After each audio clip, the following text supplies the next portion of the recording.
Last week, we had a record snowfall here in Korea. A lot of unhappy drivers on the road, but winter sports enthusiasts welcome the snow with open arms. And today we're going to talk about snowboard items. Wasn't that you we saw in the video clip? You out there in the half pipe? No. Maybe it was Young Ben. Yes, that's right. The snowfall did affect drivers in a negative way, but if you're a sports enthusiast, winter sports enthusiast, then of course you are happy about that heavy snowfall. Temperatures are down. That's helping things as well. The number of sports enthusiasts actually here in Korea now has hit the 7 million mark.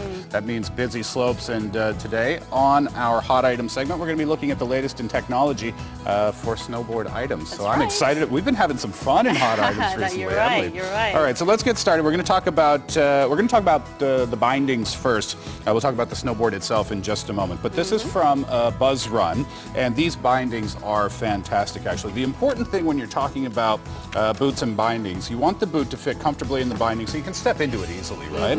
Once your boot is in there, you don't want any space in the front or the back. You don't want your boot moving around at all. These are called the Python bindings, from Buzz Run, and you can see how tight that closes there. And because now, of the fangs, maybe, that we can it closes nice and tight. There's a dial on the back as well, and you can tighten that up a little bit more if you want, but you can see there's no movement in the boot and the binding at all. So this is actually, this technology has been patented in Korea, waiting for patents around the world. But these bindings themselves have been exported to Canada, Germany, and Japan too. So you can see how popular they are. Right.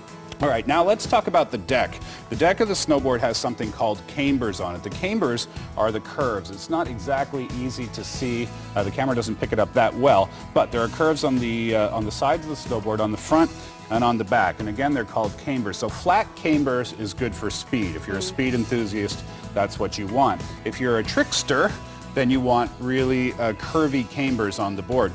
This deck itself is perfectly optimized for speed and tricks as well, with the double cambers on the front and the back. Honestly, I don't know much about snowboarding, but I do know clothes, and let's talk about clothes for snowboarding. Okay, now, fair enough.